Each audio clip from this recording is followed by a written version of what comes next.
Welcome to one and all. Today we will deal with the topic development of lateral surfaces, which is one of the best topic in engineering drawing subject. आता development म्हणजे काय हे लक्षात घ्या पहिले. Development या शब्दाचा अर्थ आहे म्हणजे बनवणे. तर आपल्याला एखादा शीट मेटलचे जे इंडस्ट्री असतात किंवा शीट मेटल रिलेटेड वर्क जे असेल त्यासाठी हा टॉपिक आपल्याला फार महत्त्वाचा आहे.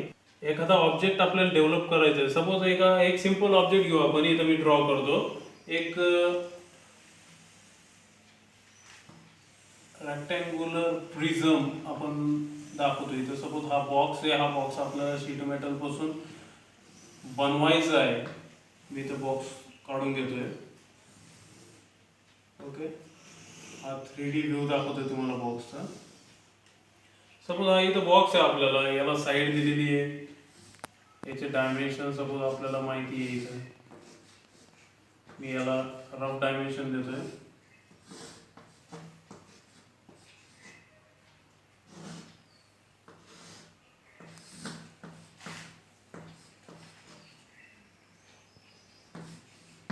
ओके,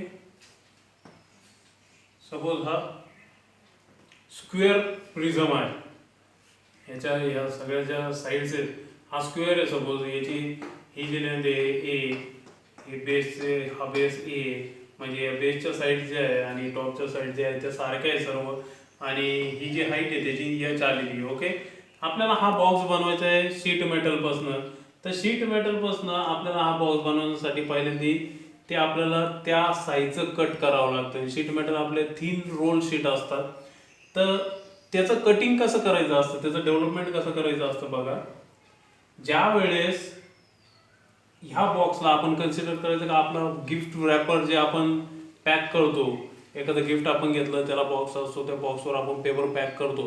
तो पेपर पॅक केल्यानंतर उघडल्यानंतर जिथं जिथं ते आपल्याला सरफेसचे कोण दिसतात त्या पेपरवर, त्या जे सरफेसेस दिसतात ते एजेस त्या पेपरवर दिसतात. तो अनफोल्ड केल्यानंतर तर ते जे फ्लॅट पेपरवर जे मार्किंग आणि ते ज्यावेळेस आपण फोल्ड करतो परत तर त्याचा बॉक्स तयार होतो. त्याला म्हणतात डेव्हलपमेंट. तर बॉक्स डेव्हलप करण्यासाठी पहिले आपल्याला फ्लॅट शीटवर आपल्याला ते बनवायचंय. तर आता लक्षात घ्या इथं आपल्याला पेपर गुंडाळायचंय. एवढ्या साईडला ही जी बाजू आहे, ही जी पूर्ण साईड आहे, ही साईड, ही साईड. ओके, अशी एक पाठीमागून साईड आणि त्याच्या पाठीमागून एक साईड, अशी एक पेपर याला रॅप करायचा आहे. हे झाले लॅटरल सरफेसेस त्याचे. हे जे सरफेसेस दिसतात ते झाले लॅटरल सरफेसेस. त्यानंतर हा झाला तुमचा टॉप आणि त्याच्या खाली जो आहे तुमचा बॉटम आहे. तो बॉटम सुद्धा स्क्वेअर आहे, हा टॉप सुद्धा स्क्वेअर आहे. आणि हे जे लॅटरल सरफेसेस, ते लॅटरल सरफेसेस कसे आहे बघा, ए इंटू एच.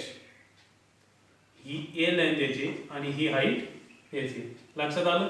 तर आता हे याला पेपर आपण रॅप केलेला आहे. तो पेपर आपल्याला उंगडायचा आहे. तो उंगडल्यानंतर किती लांब येतोय तेवढ्या मापाचं शीट मेटल आपल्याला कट करावं लागणार आहे to develop this block. Okay, आता सांगितल्याप्रमाणे आपल्याला पेपर रॅप करायचं आहे. तर त्यासाठी एक रेफरन्स लाईन आपण ड्रॉ करून घेणार आहोत. आपण इथे एक रेफरन्स लाईन ड्रॉ करूया. सांगितल्या पद्धतीने आपल्याला आता परत इथं रेफरन्स लाईन ड्रॉ करून घ्यायची. ती आपण रेफरन्स लाईन इथं ड्रॉ करून घेतलेली आहे. त्या रेफरन्स लाईनवर आता एक पॉईंट मार्क करायचा आहे आणि आपल्याला आता याची पूर्ण लेंथ जी आहे, पेरिमीटर जो आहे त्याचा, तो पेरिमीटर इथं मार्क करायचा असतो. तर आता याचा पेरिमीटर ए इंटू 4, ए इंटू 4. ए का, कारण याची साईड जी आहे. आणि 4 का, कारण बाजू किती आहे, 1 2 3 आणि 4, 4 बाजू म्हणजे ए इंटू 4. ए इंटू 4 आपण माप इथं ड्रॉ करून घेणार आहोत. सपोज आता इथपर्यंत आपण माप इथं मार्किंग केलं याच्यावर. ओके, इथपर्यंत मार्किंग करून घेतलं या पॉईंटपासून. मग नंतर एचं माप जेवढं आहे तेवढं इथं आपण टाकणार आहोत. सपोज इथपर्यंत मार्क केलं. त्यानंतर सेम माप इथं ड्रॉ करून घेतलं. त्यानंतर सेम माप इथं ड्रॉ करून घेतलं. अशा पद्धतीने आपण याचे 4 पार्ट करून घेतलेले. ओके, सपोज इथं पॉईंट आला एक पॉईंट इथं आलाय आणि एक पॉईंट इथं आलाय.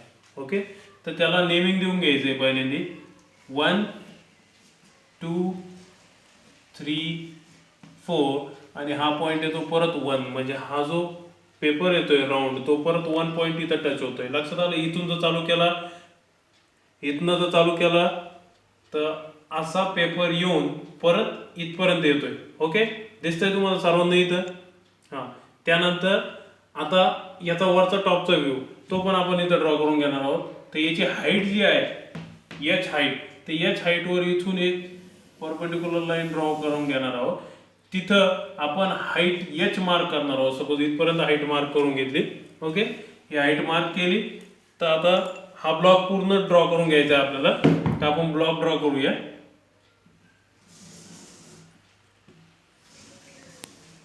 ओके, इथपर्यंत असा टच करून घेतला. हे झालं कंप्लीट आपलं इथपर्यंत. तर हे पॉइंट आपण वरती ओढून घेऊया. ओके, हे झाले आपले 4 पॉइंट इथं ओढून घेतलेले आहे. तर हा सुद्धा 1 पॉइंट येतो, हा 2 पॉइंट येतो, हा 3 येतो, हा 4 येतो आणि हा परत 1 येतं. तर आता हे डिस्टन्स लक्षात घ्यायचं. सगळ्यात महत्त्वाचं आपल्याला हे डिस्टन्स टाकणं आहे. हे डिस्टन्स असतं तुमचं 4 इंटू ई. आता जेवढे साईड्स येतात, आपण इथं स्क्वेअर घेतलेला आहे त्यामुळं साईड्स आलेले आहे त्याच्या 4, त्याच्यामुळं ते आलेलं आहे. ओके, लक्षात आलं? नाही तर काय करायचं असतं, आपलं पूर्ण हे जे डिस्टन्स आहे, this distance plus this distance plus another distance plus that distance, जेवढे साईड असतील तेवढे डिस्टन्स आपल्याला इथं मापक घेत चालायचे. याला आपण नंबर दिलेला असतात 1 2 3 आणि 4. हा इथं दिसत असतात 1 2 3 आणि 4. हे नाव जे दिलेलं असतं त्या पद्धतीने आपल्याला डिस्टन्स इथं पुटअप करत चालवावं लागतं. तेवढं जेवढं डिस्टन्स आहे ते मार्क करत चाललं, ऑटोमॅटिकली आपल्याला ते पूर्ण पेरिमीटर पर्यंत ते भेटून जात असतं. ओके, इथपर्यंत समजलं सर्वांना? त्यानंतर बघा, इथपर्यंत आपले लॅटरल सरफेसेस डेव्हलप करून झालेले, प्रोजेक्ट करून झालेले. त्यानंतर आपल्याला टॉप करायचं आहे. या टॉपवर सुद्धा आपला पेपर येणार आहे. तो पेपर सुद्धा आपल्याला जेवढा आहे तो अनरॅप करायचा आणि तो कसा दिसतोय बघा. सपोज आता 1 पॉईंट पासून आपण इथनं घेतला, इथं हे जे डिस्टन्स आहे हेच डिस्टन्स आपल्याला इथे येणार आहे. मग सपोज आपण इथपर्यंत हे डिस्टन्स मार्क करून घेतलं. सपोज हा पॉईंट आला, 1 टू काय पॉईंट येतो 2. ओके, 1 to 2 पॉईंट आला, तो वरती गॅपवर गेलेला आहे. त्यानंतर हा पोर्शन 2 to 3 आणि 4 हा इथपर्यंत आपण इथं 1 to 2 सॉरी इथं 1 to 4 डिस्टन्स येते. हे 1 to 4 डिस्टन्स इथं आलंय. हे आपण असा वरती उघडलाय. ओके, दिसतंय? हा पेपर आपण या साईडला ओढतोय कारण 1 to 2 लाईन आपली इथे आहे.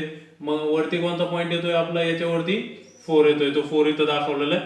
तसंच 4 to 3 डिस्टन्स हा 3 इथपर्यंत आलाय आणि अगेन ॲट द पॉईंट 2 म्हणजे 1 to 2 पर्यंत हा पॉईंट असा इथं आलेला. हा झाला तुमचा टॉप सरफेस. ओके, हा टॉपचं डेव्हलपमेंट झालं. हे तुमचं जेवढं आहे, हे सगळं जे आहे ते झालं तुमचं लॅटरल सरफेसेस.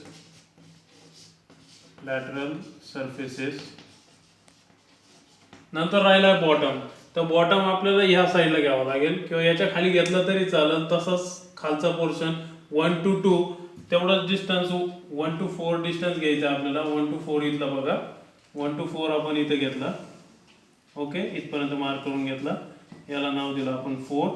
नंतर 3 पॉईंट मार्क करून घेतला आणि तो 2 ला जॉईन केला. हा झाला तुमचा 3 पॉईंट आणि हा झाला 2 पॉईंट. हा झाला तुमचा बॉटम. तर आता हे जे आपण फ्लॅट सरफेसवर ठेवलेलं आहे, ह्या मापाचं जर आपण शीट मेटल कट केला, कटिंग जर केलं त्या शीट मेटलचं आणि तो व्यवस्थितरित्या फोल्ड जर केला या एजेसवर, तो फोल्ड झाला तर तुम्हाला तुमचा जो रिक्वायर्ड ऑब्जेक्ट आहे, तुमचा हा जो प्रिझम आहे, स्क्वेअर प्रिझम, तो आपल्याला भेटणार आहे.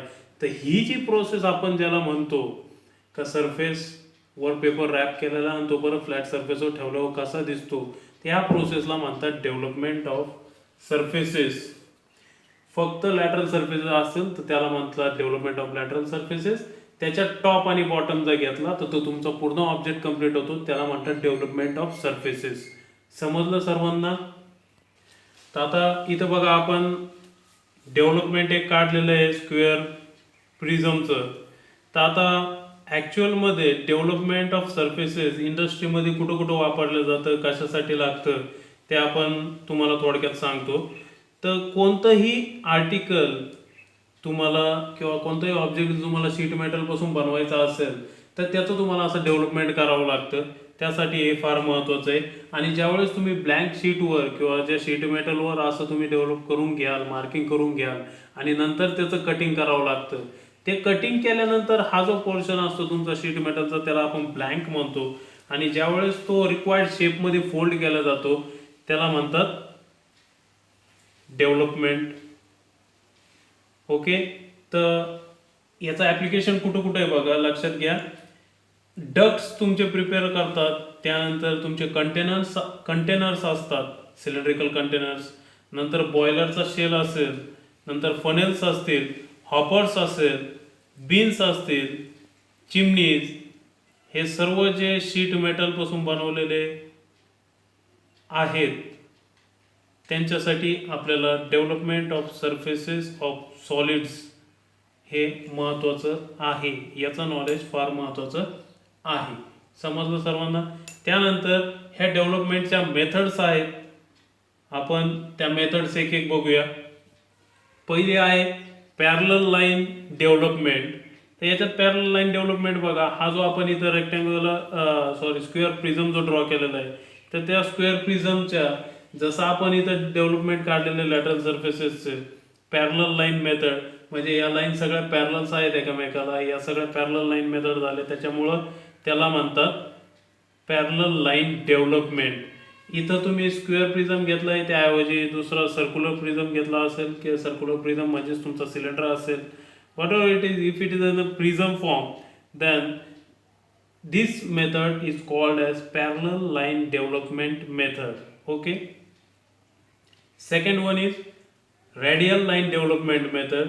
ज्या वेळेस तुमचं एखादं डेव्हलपमेंट ड्रॉ करायचं असेल तुमच्या एखाद्या पिरॅमिडचं किंवा कोनचं, तर त्यावेळेस त्याच्यामध्ये स्लॅन्ट एजेस येतात, जनरेटर्स येतात. तर इथं या लाईन सुद्धा तुम्हाला काय करावं लागतं, ते अँगलमध्ये त्याचं डेव्हलपमेंट करावं लागतं. ते आपण बघूया नंतर. तर ज्यावेळेस कोन असेल त्याचं रेडियल किंवा स्लॅन्ट एजेस येतात किंवा जनरेटर्स येतात, त्यामुळं त्या प्रोसेसला म्हणतात किंवा त्या मेथडला म्हणतात रेडियल लाईन डेव्हलपमेंट मेथड. त्यानंतर आहे अप्रॉक्सिमेट मेथड. तिसरी टाईप आहे अप्रॉक्सिमेट मेथड. तर त्याच्यामध्ये डबल कर्व्ड सरफेस असेल किंवा एक्झाम्पल स्पिअर, पॅराबोलाइड, हायपरबोलाइड, हे जे सरफेसेस आहेत त्याचं आपण डेव्हलपमेंट ॲक्च्युअलमध्ये जमत नाही किंवा ते अनडेव्हलपेबल सरफेसेस आहे, त्यामुळं ते सरफेस आपल्याला काय करावं लागतात, विशिष्ट पोर्शनमध्ये ते आपल्याला नंबर ऑफ पार्ट्समध्ये कट करावं लागतात आणि मग त्याचं डेव्हलपमेंट घ्यावं लागतं.